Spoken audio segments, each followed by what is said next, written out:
With your help, I came up with a plan, and I think it's going to help a lot of people in the garden. In my last video, I shared with you that my garden had become a lot more overwhelming than enjoyable.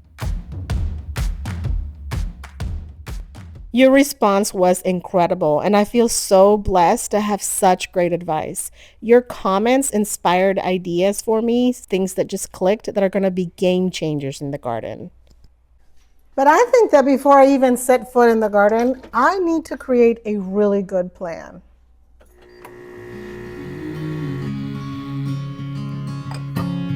I wish I could stop time and stay in this moment, never think about going. Won't you stay with me for a little while? So today, instead of working in the garden because it's over 100 degrees outside, I'm mapping out a 5-zone plan to maximize the beauty while minimizing the overwhelm. And I'm including a secret zone that I don't even let the neighbors see.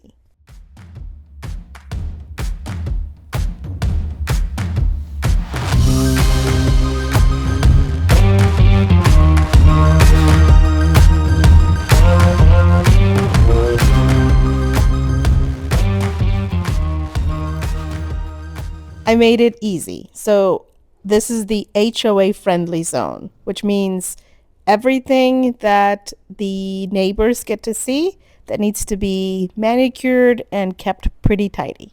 A lot of you said, hire someone to help you. And I was hesitant at first because I didn't want to mess up my plants. But on this side, it makes perfect sense. After the crazy amount of work I put in on this side, I thought, yes, I will hire a landscaper, which I've already contacted, who is going to help me lay out all of the mulch and keep up with the sides and the front. And that way I can focus on the backyard, which sounds way more exciting. Oh, cardboard. That was another one of those comments that went on and on about termites. Some of you pointed out that I shouldn't put cardboard right up against the foundation of the house, and I really appreciate that. So I have adjusted my plan in the future that instead of putting it right up against the house, I will be keeping it a little bit further away, about a foot or so, just to keep an eye on it and making sure that nothing goes wrong.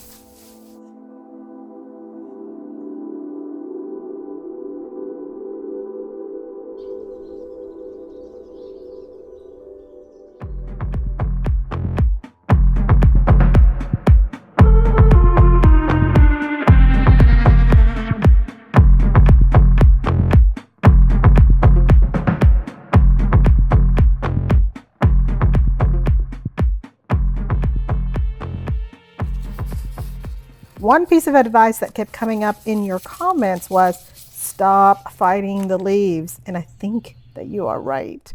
I got rid of some seedlings and moved some elephant ears out of the way. And I also piled up a whole bunch of leaves right on time for my husband to mow and put them in there with the grass clippings to get this started.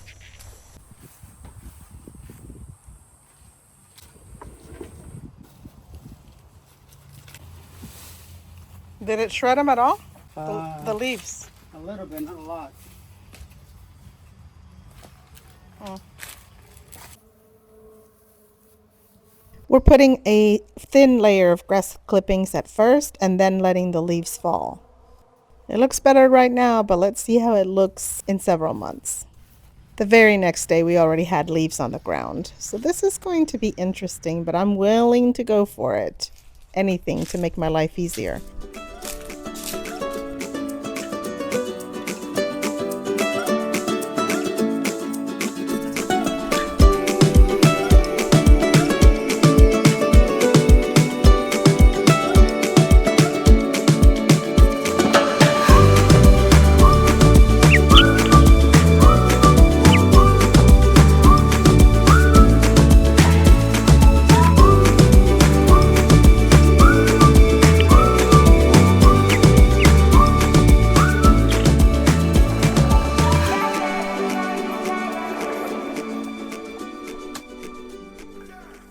This is zone 3. On the left side, I've got an arch trellis that has a beautiful vine that's perennial. It's a bleeding heart. There's some agapanthus, also called Queen of the Nile, and then some kumquat. It's a small little tree. We've got some blueberry bushes and some other grasses and some amaryllis, as well as some plum trees. And on this side, I've got the eaglestons, which I have a video about. It's nice on this side because we've got a lineup of interesting trees by the shed. Closest to the shed is the Chinese pistache. Then we've got a flowering autumn cherry tree. And then we've got an evergreen olive tree that's just starting to grow. Your comments mentioned adding native plants. I've got one, and I think this is a perfect place to add more. This right here is a really cool honeysuckle. It's actually a native plant to most of the eastern United States. As you can see, there's a little flower.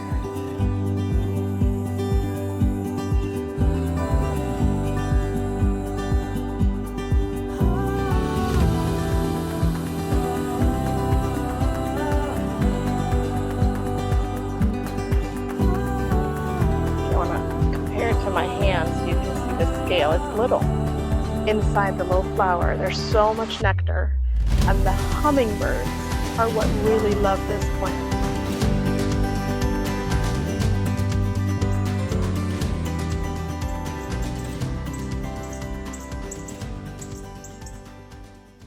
Where did he go?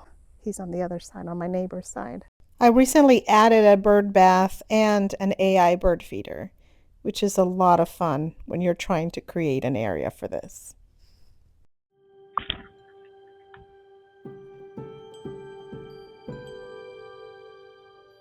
So I also got a comment by a lot of you about that I had too many spaces between my plants, that I need to pack them tighter.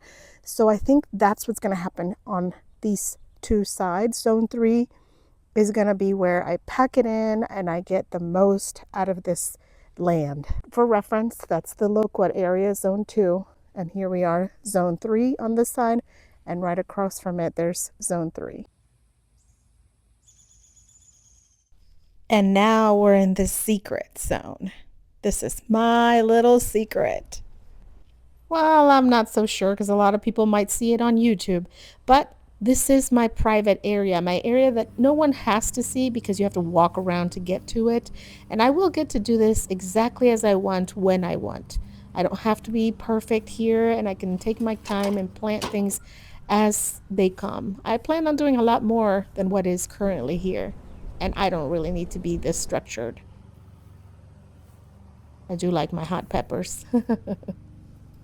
And maybe I'll consider making these planters a little taller so they're easier to weed and easier on my back as I get older.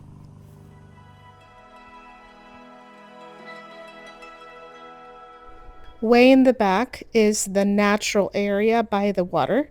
We cut down a couple of pines because there were even more than this, and grass started naturally growing back there. We've got some beautiful azaleas under the pine trees that bloom in the spring, and then some crocosmias that bloom in the summer.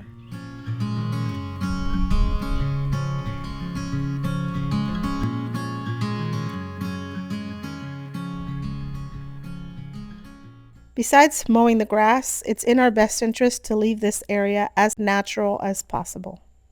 Dividing the yard in 5 zones is probably the best idea I've had so far about how to take care of the whole yard without feeling overwhelmed.